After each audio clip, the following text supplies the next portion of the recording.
Shalom, friends! Welcome to Orange Socks, a podcast celebrating Jewish creativity. I'm your host, Yitzchok Moully, inviting you to join me in exploring the soul of Jewish expression. Shalom, friends! Welcome to the Orange Socks podcast, and welcome, Mordy Kurtz.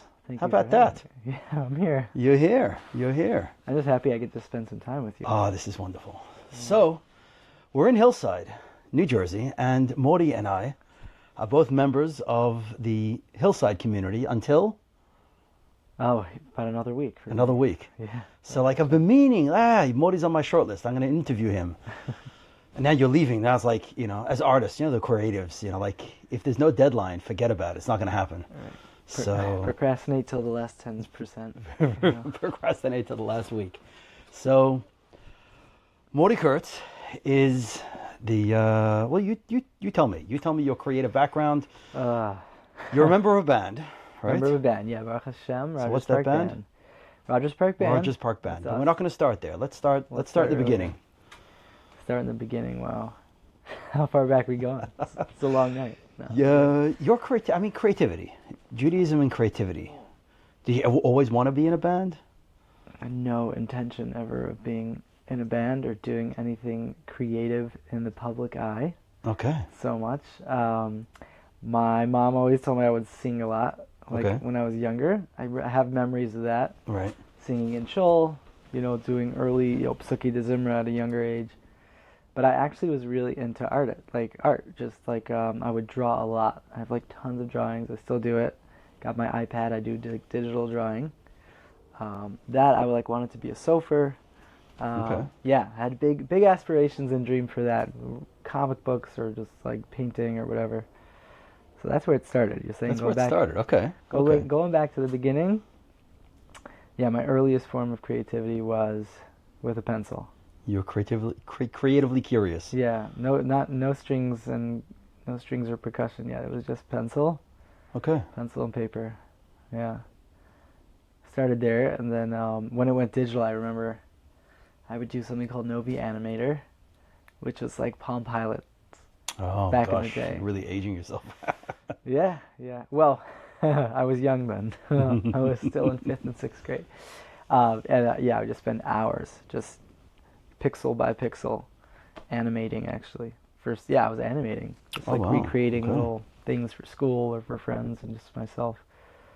And I think it was that same year, I was in about 6th grade, that I picked up a guitar. Yeah.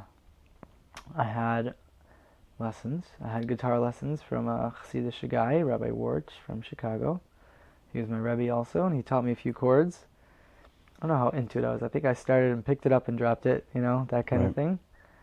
But it was I think that was maybe a transformative year. Now we're unwrapping things, Yeah.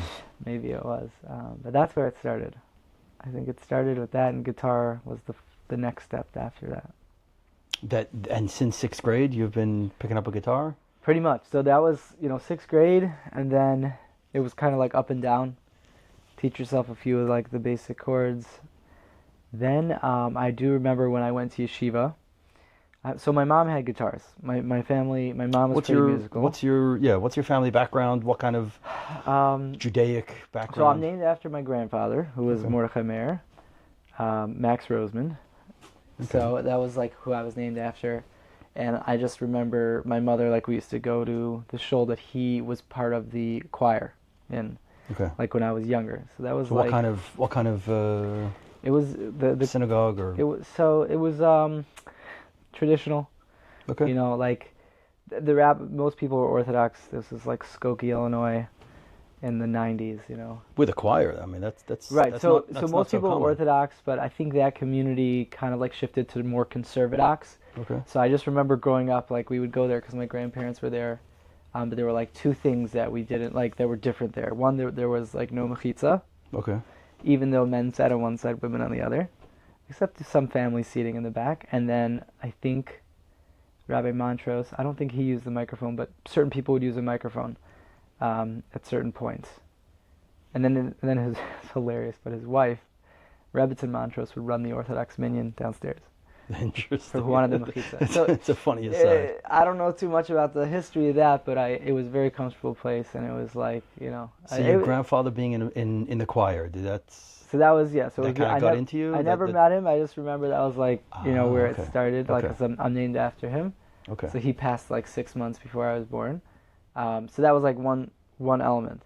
But then the second was just having guitars in the house.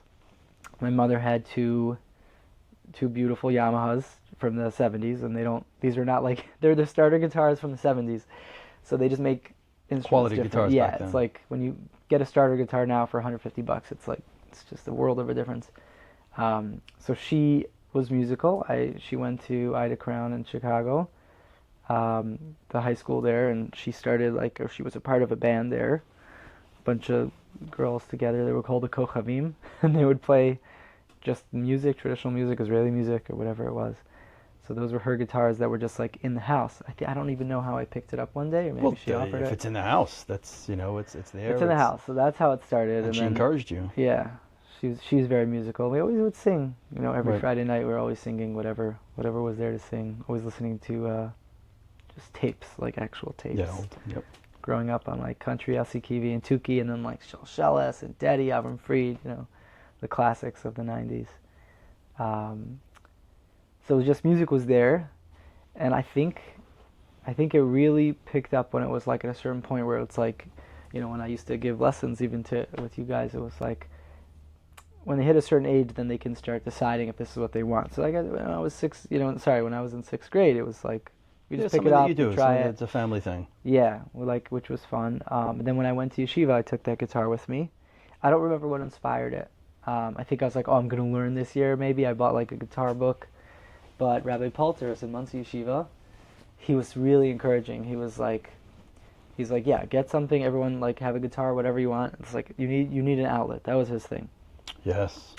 You know, he's like, you need an outlet between shiurim, you know, before you go to bed or whatever. Not bein zmanim necessarily, but in yeshiva, like in between shiurim, you're going in. You have an hour and a half for lunch or whatever. Like, what are you doing? So Right. you had sports, you had music. I like both. I did a lot of like exercise. Right. But I think I did try football a few times, and I think first time my glasses broke, second time my shoulder got bumped, and it was fun. I enjoyed it, but I was like, listen, You're not cut out for that. Yeah. Yeah. It's like I did running. I did a lot of running and jogging, but yeah, I don't know. They matched us up with we're like Shir Aleph guys. These like 15-year-olds with these 18-year-olds playing tackle football. Like stuff's gonna go down. Yes. So that pushed you towards your guitar that much more. Maybe circumstantial, but no, I came there from the onset with the guitar. You know, I was traveling from Chicago to Muncie, so it was a big schlep bringing it on the plane. But I was like, yeah. But you were determined, like, okay, this is part of my identity. Yeah, I bought a Mel Bay starter guitar book. Yep. 12 chords, whatever it was, that I was like, okay, I need to know minors and majors. And then it was like, you go online to guitar tabs, like Jewish guitar chords, you print out like 20 songs, hole punch them, put them in my binder, and that's what I learned. So even Jewish, what's that site again? Jewish Guitar Chords? JewishGuitarChords.com. You would use, and they've been around They've been around forever. It's just like, that's awesome. That's Just good to know. Pretty straightforward. Now it's shifted, the whole database of Jewish guitar chords, but it's changing, obviously. But yeah, it was like, just find songs that I liked and basically went from there. It was never performing. It was, again, just to myself. I think in Shir Beis we did a lot of singing. I actually went to school with Yoni Ziegelbaum, and we did, I think he taught me some harmonies. Okay. Or I would listen to him and just picked up on it. Again, it was like we had music in the family, I just didn't know what was what, so he would tell me, that's a harmony. It's like, oh, cool.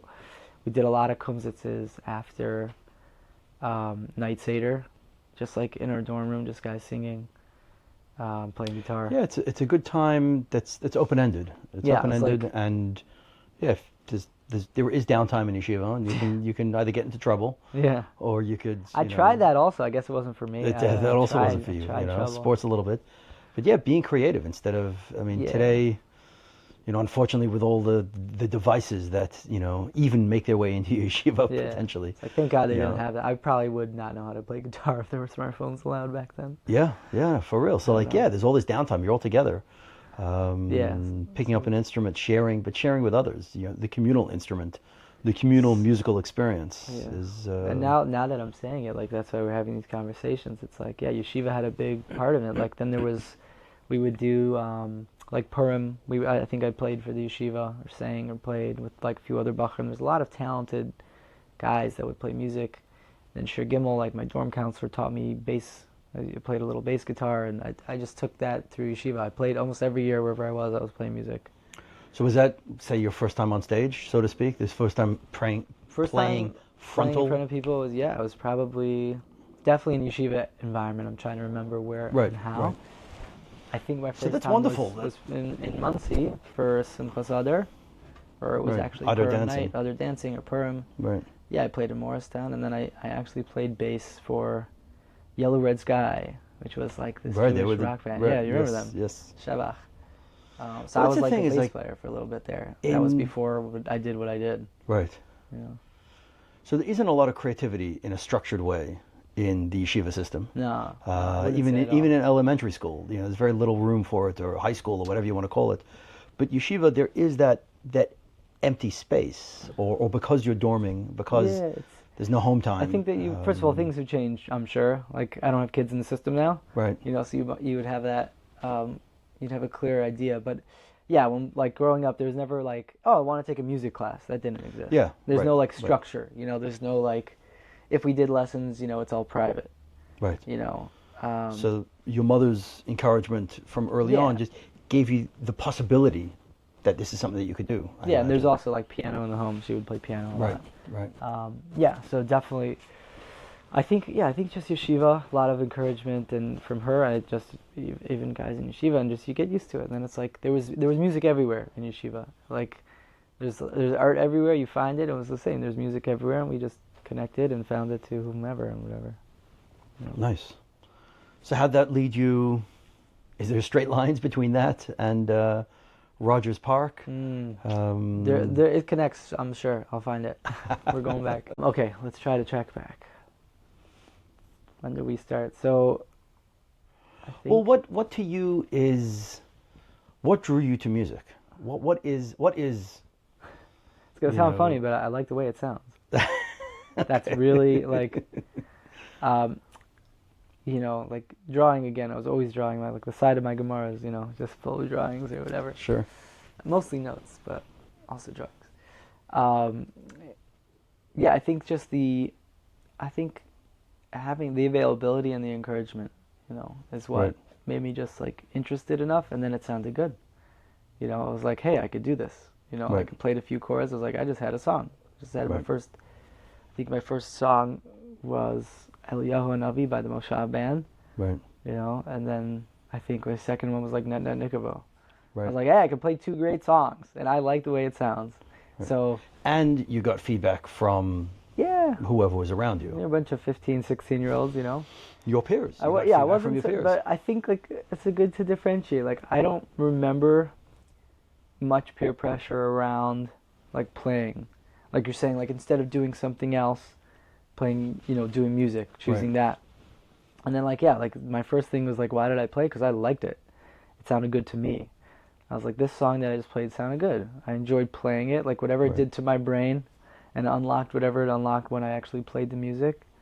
Even now, like whenever I do sit down with a guitar, which is a lot less frequent, it just takes you elsewhere.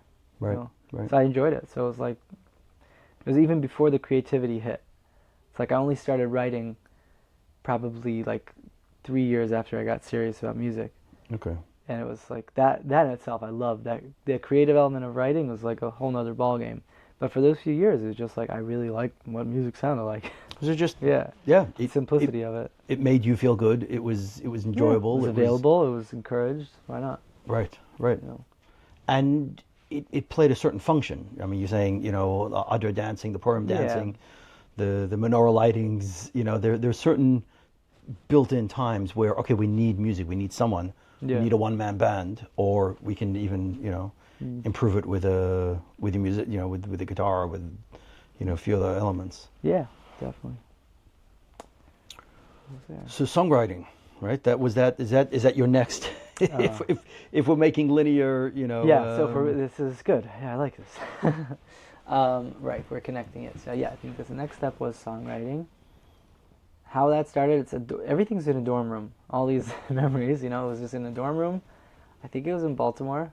It's in yeshiva in Baltimore.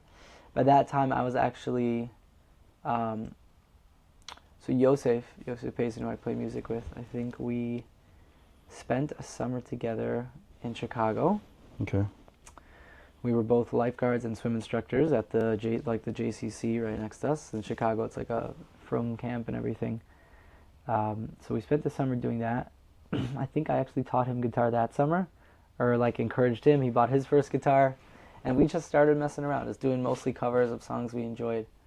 And then I don't even think we were like singing together at any point, but it was just like playing. I don't know if it was like two guitars, one voice, no voice, whatever. But then we were together in Baltimore Yeshiva. After I think we were together for the summer, and then we were together in Baltimore. We were roommates in Chavrusas, I'm sure, at some point. And it was in that dorm room. We played a lot of music. I think we both had guitars, but whatever. It was like I was sitting in my bed one day and wrote a song that just, I don't even know what it was. I think most of my writing is like story-based as opposed to like expression-based.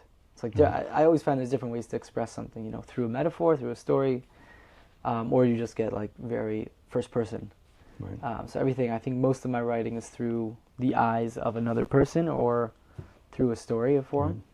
If I can say, what gave you the chutzpah to write? To write, to think that you could, or was it even second nature, or did you premeditate it, or just kind of you were messing around it just came out? I messing around. That's it. I think the first variation I had was like Vayhi b'me'achas re'rosh. There's this element to, I guess, art. I know it falls in music, and I'm sure it translates to other forms of art, where it's like something well enough till you make it your own. Right. So it's like I remember that song. It's literally like just the same, 4 chords or whatever it was. So I tried to change it up slightly, just how it was played, which is like what most musicians will do, make it their own. And then I think I changed the words. Like I added like English words, just like explaining the story of Purim. I think that's where it started. Like that's an earlier memory, and then. So it's very natural. This idea that you had enough, you mastered it to the point that you could. Yeah, but it helped because that just like it sparks or ignites a little bit of that chutzpah you were talking about, or that creativity element. So it's like one day it's like if you're already stirring the pot and cooking up some new flavors, not just following the book, you're like, what else am I doing? Right. Let's try it out. So I think that's what it was. It was like just playing music and hey, these chords sound good together, and just throw a melody on it, find some words. Right. That was it. Yeah. So you and Yosef together were doing this? This was on your own? No, that was just me then. Yeah. That was just me, and then so we were in yeshiva for a little bit. Let's see what happened next. The next part was we both did shluchas in Wilkes-Barre Yeshiva. Okay. And we would spend a lot of summers at home. So wherever we were for yeshiva, sometimes we were together, sometimes we weren't. We would come back home to Chicago, usually spend a summer together. And that would, lead to just more music and more growth in whatever we were pursuing. So this is even after cell phones came on the scene. You still... Yeah. The two of you had enough commitment and enough interest and enough... The feedback loop, personally, or between the two of you, there was enough... Yeah, there was enough brewing, and I think it was, for me, what's really interesting. Music is a big part of who I am, but it's really not. So explain that. Yeah, I'm sure. I don't know. I feel like other creatives can say that. So I feel like I'm a musician, and I think we spoke about this last week. I feel like I'm more of an entertainer, because if you put me next to a musician, I'm not a musician. I know how to use a medium to connect to people, and that happened to be music. Okay. I also thoroughly enjoy it. Like we had this show in Martha's Vineyard last week, and my favorite part of the show was soundcheck, where it was like we were just finding new ways to play a song. We're like, okay, I like what the drummer was doing there. Let's keep it going. And then I'm on the mic, I'm singing. If I'm singing or not. I mean, the singing, I feel I enjoy the expression. I enjoy it. It feels like, again, for me, it sounds good. It's fun. So there's a lot of that. That's like a high part to it in a sense.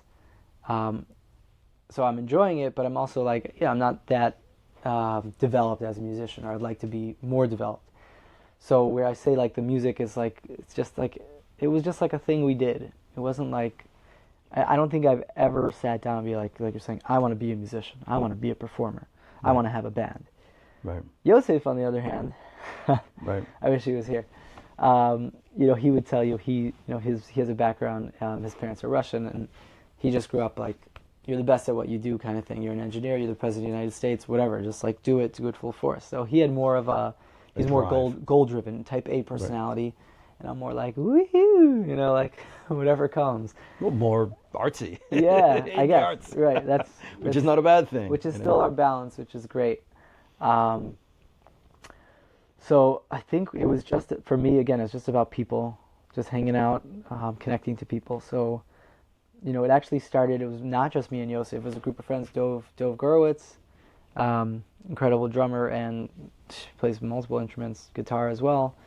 I had another friend who was a drummer, another friend who was like a singer, who was like naturally pitch perfect, Rami Marcucci, yeah, so Sean Wolf. These were like a group of my friends. They didn't even all know each other, that I would bring together for hangouts, music. Let's go hang out at Mordy's place, In Chicago. In Chicago. In a garage. Tell me it was in a garage. Yes. Yes.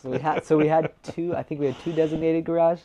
Do you have a photo of that? Do you have any videos? Do you have some old school? There's a hard drive somewhere. I don't know if I'd make that public, but there's a hard drive somewhere of late night Chicago summers. Summers in Chicago in I think it was Yosef's garage. But it was just about like, this was a group of friends. So did you have an audience ever? Did you ever invite an audience? Yeah, we invited some other friends. It was just for yourselves. But it wasn't always. Yeah, it wasn't. It was like there was music related, but these were just like friends of mine, just hanging out, and then we would also play together. So it was jamming for the sake of jamming, not necessarily jamming. Yeah, for we the would sake jam at Dove's house. Not for the sake of performing. Mostly a lot of basements. Dove had like a full studio in his basement at one point. Just drums, guitar, just plug in and jam. We didn't know what we were doing, just having fun playing music. Right. And then I think we were like, okay, we're going to have a name for ourselves. It started on Facebook.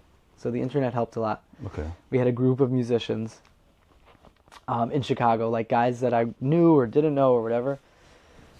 And then we're like, okay, we want to like get a little more tight-knit. And like, okay, so this is like, we're defining our space. Like, I'm always hanging out with you guys. So we're like, okay, let's make a name for our band. And we didn't have a band. We didn't have music. We were just like, I'll be honest, it was more of like a name for our hangout. Right.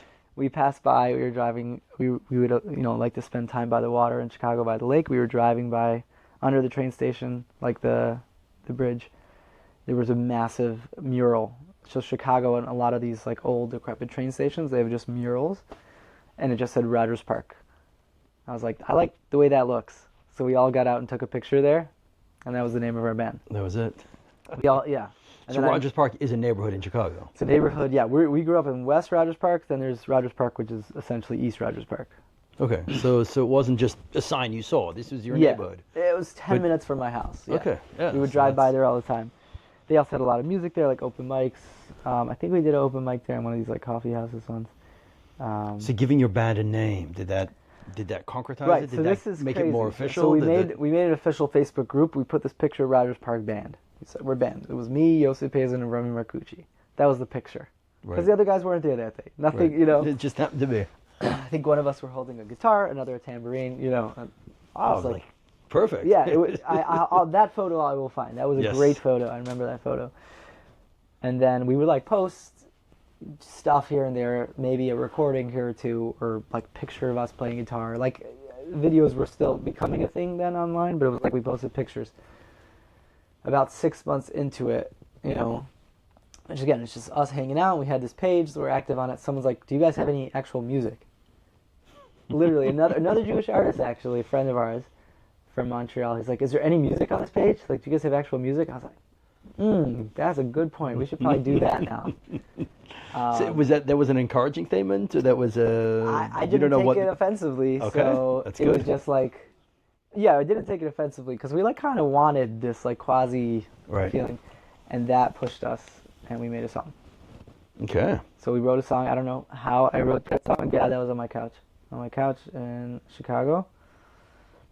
Literally 2-chord song. I Believe in You, first official Rogers Park song. Recorded at Dover Gurevich's home studio. Yosef it was me and guitar, and Yosef was just like backup vocals then with a Brummy. Yeah, it was like an old version of it. Wow. That was it, and then that was up on something called SoundCloud. Yeah, SoundCloud's still around. Yeah. And then you link the SoundCloud to the Facebook page. So we had a song. There you go. So that was... We had a song. That was official. All right. I thought the official would be like someone reaching out and say, okay, can I hire you for an event? That got even more official. Then it developed into what we are. That was more of, that was, I mean, it keeps progressing.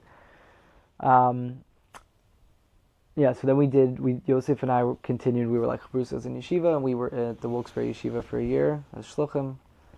We developed a lot of music that year, just working on our harmonies. We did Jewish Star. I think there's some old videos on YouTube of that. Like, I think the series stopped in the middle, but it's like we tried out for that. We did another competition with Matisyahu. I think we did... Oh, the Jewish Star competition. I remember that. Yeah, it was really old. Yeah, but that was... Well, tell me about that. What was that? And what did it mean to you? And why did you apply for it? That was... I think who ran it was Danny Finkelman. And a few others that I'm losing track of their names. We applied because we were like... It's like America's Got Talent? Yeah, so Jewish... it was like American Idol Jewish version. Okay. The Jewish Star. So I think... I'm trying to think where I was. Yeah, so I had that one song, right? So I've had that one song, I made a music video, and we like submitted it one year. And like, okay, went through the ranks, we did votes, and whatever it was, it was. I made it somewhere. That was more me solo. Just Mordy Kurtz with that song. You know, because again, there wasn't really much, Yosef wasn't so involved then, we were just like hanging out. And then after that year in Wilkes-Barre, we're like, okay, let's use that Rogers Park name again. And we tried out for that Jewish Star competition, we signed up, and I think we were like the only duo. You know, which is very weird in like Jewish music. It's very uncommon to have a duo. A duo, a band. I mean, saying even now, everybody's wedding singers or Jewish singers or vocalists. You know, you've got us. You know, Eighth Day, Zusha, Portnoy Brothers, Pumpadisa. I can't really think of anybody else that's a duo. Interesting. I never really considered that a lot of Jewish music is about it's not bands, individuals. It's not duos. It's individuals doing their thing. Yeah, that's how the system works. Like to make it in Jewish music, because you're doing the wedding scene, and you got to do it a lot. And if you want to do the wedding scene and you want to do it a lot, you have to. And you want to get paid. Exactly. So once you have, and you don't want to share it. Once you have more than one person, it's like, okay, how does this work? And it's like a full band. You know, it's also. Whatever. I'm sure there's different structures, but I noticed that when we were doing it, there was literally like not many duos or bands. So is the wedding scene the way to I don't want to say it. I don't want to say it. Is the wedding scene the way to make it in Jewish music? The wedding scene is very popular in the concentrated Jewish music, you know, scene. Right. It's a way to pay your bills doing what you enjoy doing. It's a way that is the top for many people. That's what they want. You know, like I think with bands it's very different because most bands are making their own music. Wedding music is you're playing whatever is on the radio. You know, essentially whatever's the top 40 of Jewish music. You're doing the covers for. You know, and then you're hoping that you sing those enough for a few years till you get a name for yourself. You make your single, and that becomes something that you start singing at weddings and others sing. That others sing your stuff at weddings, right? It's all weddings and bar mitzvahs, you know. But yeah, so I think it developed. We did that year. We spent more time together. We did Jewish Star, and Yosef's like, "We're winning this," you know. And I'm like, "Whatever, I'm here." Right. You know. Right. It was fun. It made us perfect our sound. We were terrible. Like we were, you know. It's like learning how to draw. Like we never we took a few lessons, but we were learning as we went. I think we were just such an anomaly at that time. And again, we were both entertaining.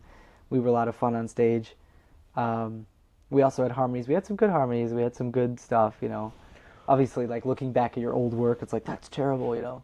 Well, that's a great line that someone said that if you look back at your old work and you don't cringe, then you're not growing. You're not growing. Yeah, I heard that. So yes, you got to look back and cringe for sure.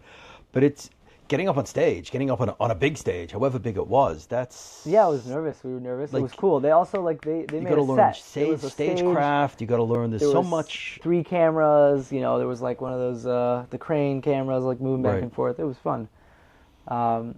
It was a little nerve-wracking, yeah. But it took me a while to get used to performing on stage. Right. I think it actually came. I mean, maybe Yosef was less nervous. It came more natural for him. I just that's why I like the I want to sing my harmony. I want to be in the back, you know? But you said, I mean, earlier you said that you're more of a performer than a musician. Yeah, so that developed. So- You know, I mean, when I was a kid, it was like very obvious. You know, I'd get up on the couch and start singing or whatever. Right, but in front of that's your guests. family. Yeah. That's your guest. It's a very safe Yeah. environment to do that in. But did you win that competition?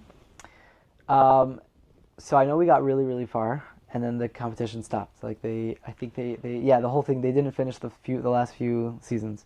Oh, really? But the judges were awesome. It was like Yehuda Solomon from Moshav, Lipa Schmelzer, Gad Elbaz, and Yidel. It's like super interesting group. Like It's an interesting mix onto itself. yeah, I mean, like what we were looking forward to was that like when you get to the final round, somebody trains you, you know, and it was I think Yehuda told us it was gonna be him, which was like whoa, you know, Right. like Moshe Ben, you know, that was a big deal. Did you get that training? No, the whole thing just kind of fell apart. stopped in the middle of it. It brought us to the next stage, you know. Right. Okay. We were good. Like people liked us, and we knew that kind of showed us that we had something, you know, like as a duo. I was whatever we were doing, because again, we only had we were like covering Osa Shalom, you know, just with. We literally we trained hard. That was when we like figured out harmonies. Okay, Yosef, you sing 4 words. I'm gonna sing 8 words. We're gonna do them together. I'm gonna take a low harmony. You take a high. We're gonna do a melody together. And it didn't come natural for us. Now it comes a lot more natural. Then it was we literally just write down the words. You know, write down every single word, and we would highlight who sings what, where, Right. and what it's gonna sound. Trial and error, trial and error, trial and error. Our roommates hated us in yeshiva. Shimmy Reitman, he still gets traumatized probably from that song. We like every night sing that song, you know. Because you were going on stage. Yeah, we were practicing, and again, we weren't that good. We were okay. Right. You know, it was nice. I mean, yeah, and in Wilkes-Barre, music was everywhere. You know, Right. that was a lot more. It's just open to. They had a jam room, there were tons of musicians there. It was a lot more developed. But then we went from there. Yosef and I went to help a shliach on campus, Rabbi David Tachtel in Champaign, Illinois, and that's where it really took off. Meaning, this was all like stages, like Rogers Park. We did a competition. We were like Yosef and Mordy. We were Rogers Park. We got there. It's Illinois. People know Rogers Park, and it was a choice of we're going to start playing music for Chabad, whatever. We did Havdalahs. We did some kumsises with the students. I think he really put us on stage the first time. So I think this was when we were still in Wilkes-Barre. Oh yeah, this was before even the singing competition. He was our first stage. Yes, very good. Simchas Beis HaShoeva on campus. He rented out like a space on the quad with a stage. Or one year it was inside because of the rain, but it was like either way, like a coffee shop in like the main campus union. Stage and setup, and Rogers Park was like opening for Mati Flickstein. We opened for Mati Flicky D. I don't know what his that was his old rapping name. So we opened for him. We did like 5 songs as Rogers Park. Right. That was our first stage, I believe. And then we did Jewish Star, and then it was like once we did it for him, we came back as shluchim the next year. We did a lot with the students, and they knew the name Rogers Park. They were familiar with it. We were like, I think we still have that joke. It's like we could be called like Yankel and the Klezmers or Rogers Park. I was like, we wanted a name that, you know, would draw in any type of student. Right. If we did make an event for Chabad at a coffee house, like, you know, band, Rogers Park band, like something that sounded a little more folksy and Right. just had a wider broader audience. You know, instead of 6 Point Star, you know, or it's another band at that time. So that's where we started, really. We started with on shluchas, playing with the students, playing for the students, with the students, you know, creating music was a part of it, singing a lot Friday nights. We did every single Friday night Kabbalah Shabbos, Yosef and I, we like really learned. That was amazing. I still wish I could go back to that Friday night, you know. We did a long, beautiful singing Kabbalah Shabbos with the students, people get involved. And then, I mean, the two things that really pushed us, and this was probably to where we are today, was the students. I don't know where it came from. I think this was like when the Maccabees made, like they were popular then. It was like their 3rd or 4th year since they released something. Right. And all the students knew it because it was a secular song. So they told us to take a secular song and make a Jewish song. You know, we spoke to our Rabbanim about it, and we got the okay, you know, if you change enough words kind of thing. Right. So we took an old Beatles song, and we took a holiday that wasn't very popular on campus, Sukkot. You know, everybody's there, Rosh Hashanah, everyone's there, Pesach, Hanukkah, Purim. We took Sukkot We made a song called Sukkah's Falling. We filmed it with the students. Mendy Pellin came in. We brought him to Champaign. It got people involved, and we recorded that song, and we made our first music video. And I remember that one. 100,000 hits that year. That was like, we were like, whoa. You know? Okay, right. So that was like, okay, now it's official. We did other gigs for other campus shluchim in Chicago, Indiana. We started playing around then. Yeah. What are your thoughts on that idea of taking existing music, taking popular culture music, and changing some lyrics? And truth is that my lack of knowledge, I didn't realize that was a Beatles song. Right. But So you took something from way back. I mean, there's a lot of music out there. Personally, I really don't like it. Right. I really almost despise it in a sense. One, because of the lack of creativity. Like, we did it as a marketing gimmick. It was like, we're going to push ourselves. We wanted to get a certain market. Even the Hillels were sharing us. Chabad on campus and Hillel on campus shared it. Right. Like, it was that broad, you know. We made sure to write a disclaimer in our YouTube credits, and that was before it was on Spotify, like that this is originally a Beatles song. Yeah, it's not more about copying someone else's work, but I think in the Jewish world, I think why I say I didn't really like it was because I had the classic song Moda Ani Lefanecha. Right. Not a Jewish song. It's a Johnny Cash song. How do I find that out? Much later in life. It's "You are my sunshine, my only sunshine." So, are these songs? Are there any issue with them? That's a way bigger discussion on what makes something Jewish music. And well, it's a fair conversation to have. I mean, the point is that these people, whoever made those songs, which is beautiful, and I'm sure Uncle Moishy has them, and everybody knows Shlak Rock and Kiwi and Tuki's Country Yossi. They're already doing it. But then I think it was one of my mashpiyim in yeshiva. I was like, oh yeah, that's not a Jewish song. He's like, what? He's listening to Maccabees one day, didn't know it's a Justin Bieber song or tune. Right. Because some people, and this is a mashpiyah of Chassidus and yeshiva, so he's having his kids sing these songs, and he has no idea the source. Right. Because you see a Jewish singer, you trust the guy. So if you make a disclaimer and you at least announce it for something, then that's up to everybody else, whoever wants to consume it. But the people to intake it without having any idea, I don't think it's great. Right. Well, that's a conversation to have. On the other hand, the joke that I've heard that I get to chuckle, is that if Lubavitch was a little town in Ireland, would be singing Irish jigs at a Fabrengen. You're right. So there's a certain element. So every culture is going to have wherever we're holding in society, and as a culture is going to bleed over. You want to say almost chas v'shalom, we make our own aver. Chassidim make your own aver, but that's taking what's there and transforming it. So, for best examples like the Piamentas, Right. Yossi, they were playing the Australian song, Ashabara, down, Right. And tons of wedding bands do this now, or intros or things. It's these are straight out of 90s rock, 80s rock, 90s music. And is there a line in the sand or a red line? I mean, everyone does almost what they want to do. Yeah. But it's one thing to take a style, to take a genre, take country and make Jewish country music. It's something different to take, that Maccabees, I don't know, whatever it was. I throw my latke in the air sometime or something like that. I don't know, whatever that is. Yeah. The lyrics were as close to the original as they could get, but still change it enough that it's a Jewish song, but it isn't. I think there's room for it. There's a space for it on the spectrum of Jewish music. Yeah, 100%. And I think it's even okay. It's allowed. There's no issue with it. My only thing was, again, just make it clear to the person that's intaking it. If that's something that they want, which is hard to do. I don't know how credits like what we did. I don't know if people again. I put it in my credits. You still didn't know. So. Right.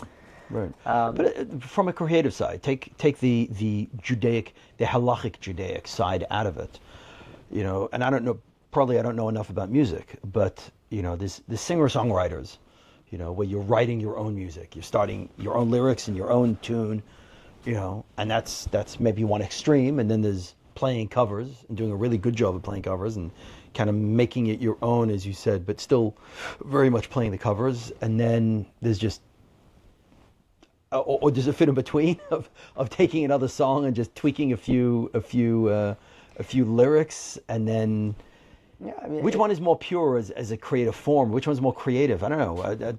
So 100. So that's a good way to put it. So if you want to look at it from the creative element, like making a parody is we've done them, and like I still would love. There's like I want to make a whole album of parodied, like what Moshe Yes did it a few times. You know, take these classics and just make a parody out of them. It's hilarious. Like there's so many good ones, but that's take classic Jewish music or take just any classics. Classic folk. Right. I want to make an album of just like folk music, old folk music, just like Jewish version, kind of like what Schlagrock did.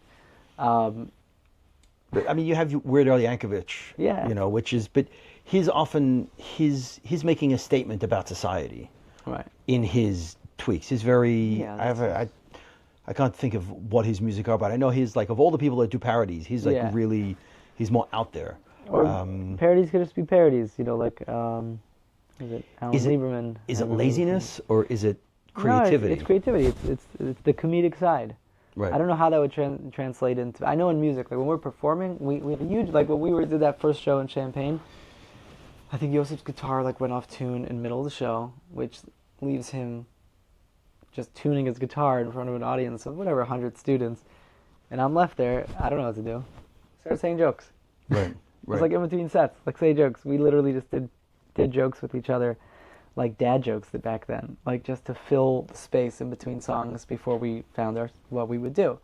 So you know, parody and copying, that's what it is. It's parody. Right. It's meant to be comical and fun and whimsical.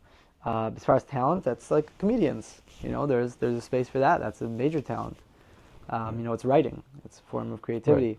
Well, in comedy, as far as I'm aware, there's like a huge no-no. You don't copy someone else's material. Right. You know, you can't tell someone else's joke. You never. But when it comes to like the writing, so I just remember when I think this Beatles song, I printed out the song. I don't like these words. X. I swap them out. I was like, this could be funny. Change that. This rhymes with that. You know, kind of sounds the same. That's what it was. I'm pretty sure that's about 50 to 90% of how all these parodies are made. Weird Al, it probably came to him a little more natural, but that's the quirky side of it, you know? It's like, how weird and funny can we get with it? Right. That's a parody. So I definitely think it's more of a, you know, so I don't think there's this like expression from the soul from that. I don't know enough about comedy to see how that expresses the soul, or does that cover up other stuff, you know? So when you're doing like a parody songs, I don't think it's not a raw form of creativity. I think it's safe to say that, you know. It's a talent. Right. know? It's a separate talent. It's a different set of skills to be able you have to be, I guess, creative enough, like playing with words. It's like poetry. That's, you know, but it's like rewriting someone else's poetry, I guess. No, right. I don't know. I want to go back to the musician versus performer, or not versus necessarily, but that interplay. Now that Rogers Park is a full-on band, available for hire. Yeah. But you don't do weddings so much, right? Weddings, bar mitzvahs, it's not really your scene. Right. So it took us a while to figure that out, but we are basically a Chabad house band. 99%. Right. Our show is Chabad house band. We look at it as a form of our shlichus. You know, that's what keeps us going, because we got families and work and life. Right. And it's, you know, it's still a lot, but we love it. And I think like being able to be a part of the shlichus event, you know, sometimes that's their main event is the band. You know, like a lot of, you know, Hanukkah concerts, like we make these unity concerts and things like that. And we're getting 400 people off their seats to sing Am Yisrael Chai. You know, that's a big deal. Right. So that's like the shlichus side of it, you know. So the two of you decided you're going to stick together as a band. You're not going to make this your primary source of income. Yeah. So that gave you the freedom to do it how we want to, basically. Right. And the truth is, you know, it's like what would you do if money wasn't an object? You know, that's what it comes down to. But for many musicians, that's how and creatives, that's how they roll. It's like the starving musician, because I'm doing what I need to do. You know. Right. Starving artists, they do what they need to do. They're not thinking about anything else. But yeah, we still wanted to have like structure, and this is an outlet for us. You know, a beautiful creative outlet. Yeah, it's mostly for shluchim, and it's a form of connection to people at this point. I think, form of, connecting. And then there's the writing. The writing for me is my creative side. That's my creative outlet.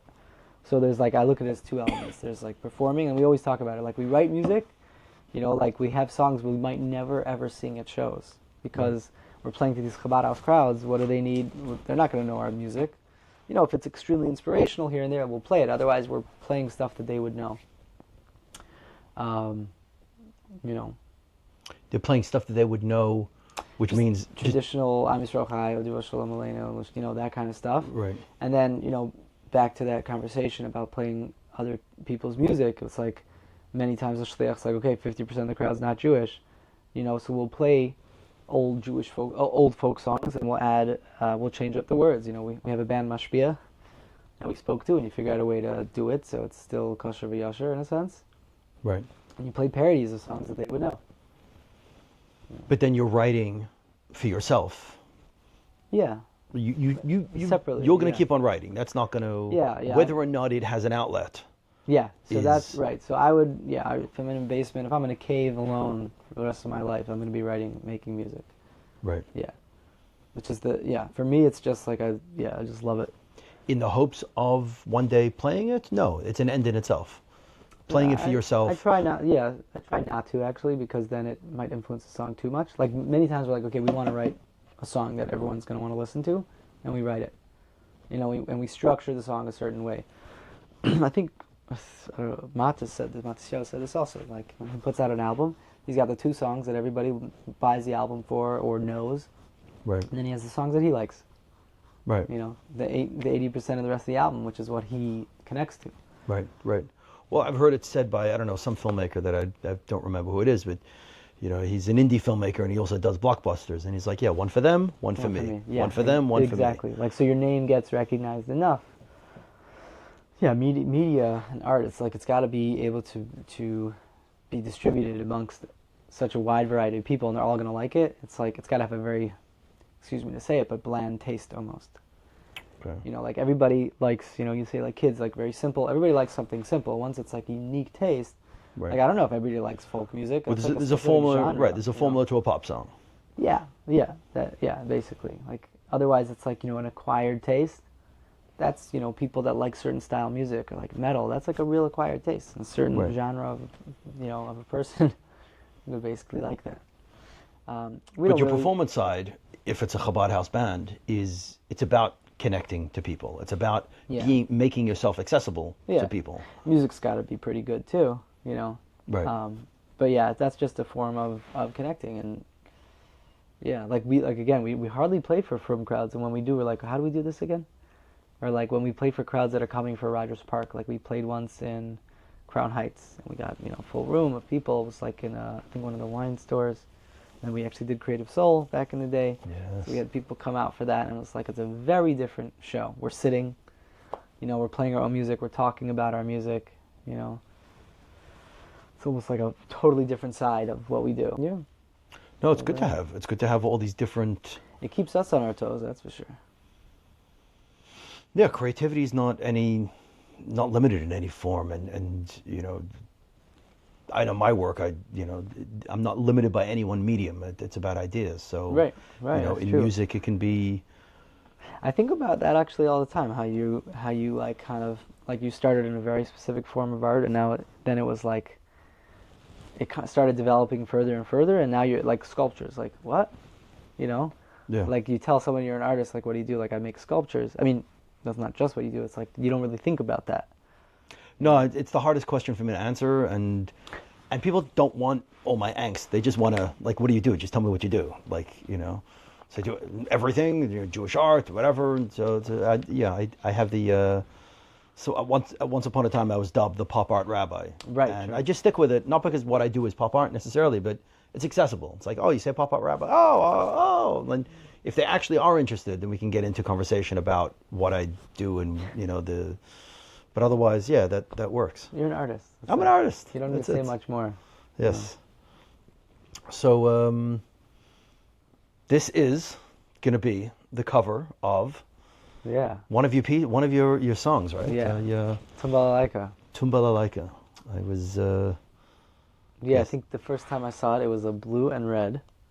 mix. I don't know if that's the one we're actually using for the cover. That was sitting in the studio somewhere. I got 10 different, 12 different variations. So I don't on remember the exact same guy. I'll find it. But yeah, it was like it looked like a chassid. Right. It's like Tumbal Laika's that story of a bacher looking to get married. And I think when I first saw it, we discussed it when we were davening here, like years ago, or in the tent. It was like, I just saw like battle and like happiness in the struggle. Because there was that mix of color. It was like red and blue. It was like chesed and gvura. Not necessarily one's overpowering the other, but there was definitely collision. Right. And what's the chesed? He's like, loop. He's dancing with it. This is part of life. He was like going with it. Well, Tiferes is the third element. So right. You have chesed, kindness, gvura, strength, severity, and Tiferes brings these two elements together. So that's something that I saw when I first saw it, and that's why I wanted to use it when we were made Tumbal Laika. So. Yeah. So no, it's again, happy for me that I know my work's getting out there. Yeah. To be able to partner with you to share. Wonderful. One of these Hasidic dance pieces. Again, my reinterpretation using, half screen, half-tone dots. And I was inspired by something else, but I, took that process and took my Hasidic dance, my classic Hasidic dance piece, to reinvent it, and then all the different colors tell each color combination set. In a way, tells a different story of the same image. So you saw the red and the green, the red and the blue, and you saw, that conflict and the resolution within the piece. Yeah. So there's. And you got the orange socks. Okay. Oh well, it's all about the Orange Socks podcast over here. Yeah, very much so. That's good. So you're leaving town. Does that mean there's a new phase for Rogers Park Band, or is it? I'm hoping you give me a little more time to record. But yeah, leaving town is just moving to the next stage in life. Okay. Yeah. I don't know what that means yet. We take it show by show. I have a show this Sunday, and the movers are coming 9 a.m. the next morning. I'm flying in that night to EWR. We're landing at like 9 p.m. or something. Right. And then I have movers coming the next morning, so it's like that's it. The show must go on. Yeah, exactly. This is part of my life. That's But I don't think the move's gonna change anything. Taking the music with you and all. Basically, yeah. All right. Well, thank you, Mordy. The way we end the Orange Socks podcast is with one scripted question: what's your advice for young creatives, for them to find their orange socks? Interesting. In the music, within music, and then broadly within creativity. So I'm gonna answer with a two-part. Back to what we were talking about, the orange socks, and like in yeshiva, that's how I started music. I remember somebody made this comment to me, which is similar to the orange socks. It's like, yeshiva is the cookie cutter system. So I want it to be in a cookie cutter system. You wanna be a chassid, right? There's a certain formula, but it doesn't say that cookie can't have sprinkles on it, or can't have chocolate chips. You add the orange socks. That's actually a line somebody told me years ago. I'd say you're gonna make a song about that. Yeah, that would be a parody song, maybe. What's my advice to them? As simply as I can, because again, I don't think that I'm someone to be giving this advice, but just because I've done it. But it's like, you want to just try things. You want to try stuff. Try it when you're young. Try it while you're in yeshiva, high school, seminary. Anytime I see young musicians, I always try to involve young musicians on our albums, get them recorded, get them feel like this is something that they can do. There's no reason not to, And if you do it for a few years, then you're done. It served its purpose. It becomes something, but you got to taste a little bit of everything, Just try it. Just go for it. Like, there's nothing stopping you. Just do it and see what happens.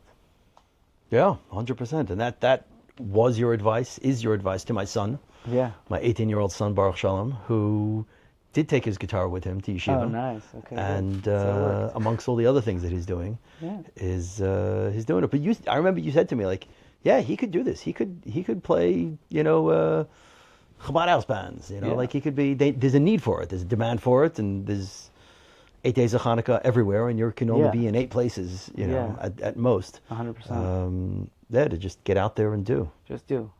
It's hard to do. It's hard, but once you start, just do. Just go. Just do. Hamaisa huiker. Amen. So Mordy, I Yes. got one more thing for you. Here. A parting gift. Oh. You're leaving town, but Oh my gosh. don't forget orange socks. Don't forget about us. This is awesome. I'm not. I love it. Mordy, thank you so much for coming out. Oh man, thank you for having me. היום נעשה משהו בלתי נשכח